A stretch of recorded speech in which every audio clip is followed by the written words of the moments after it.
le projet Expaparm Action a démarré par un séminaire de lancement les 27 et 28 septembre 2023 au siège de l'association Vaincre la mucoviscidose en réunissant les équipes de recherche académique et les terrains d'études, 3 CRCM et le pôle santé de l'association.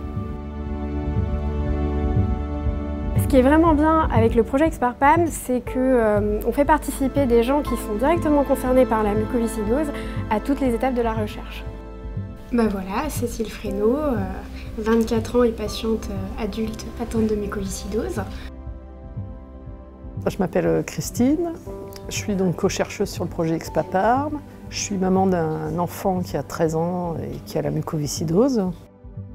Nicolas Le Breton, je suis papa d'une petite fille qui s'appelle Enora, qui a 8 ans et qui est atteinte de mucoviscidose. Avec Expaparm, on a co-construit avec des soignants, des chercheurs académiques et des patients et des parents d'enfants atteints de mucoviscidose un outil qui est un questionnaire d'expérience patient, un questionnaire de PREMS et qui visait à interroger l'expérience patient dans la diversité des parcours de vie et de soins avec la mucoviscidose. Et donc, on a cherché à comprendre la mucoviscidose à travers 4 parcours.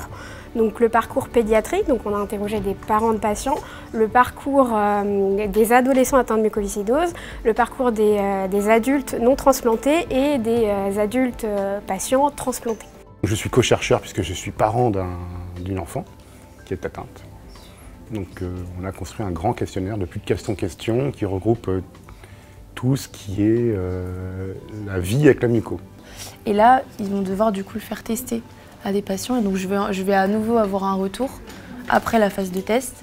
Ils vont du coup encore me renvoyer des retours. Les questionnaires ne sont pas pour l'instant définitifs, ça va peut-être sûrement être amené à se modifier en fonction du coup de la phase de test. L'objectif du projet de recherche, c'est de démontrer la faisabilité technique du dispositif de déploiement des questionnaires et de démontrer l'utilité de ce recueil de l'expérience patient pour améliorer la qualité des parcours de soins. Voilà, dans mon métier, la recherche, c'est souvent de la recherche pour produire des connaissances. Mais en gros, les connaissances, c'est bien, mais s'en servir, c'est mieux. Et donc je pense le seul, vraiment, où cette dimension participative est réelle. On est là vraiment comme une structure extérieure, mais qui est là pour accompagner, pour faciliter en fait l'implication des patients dans toutes les étapes de cette nouvelle recherche Expaparm Action.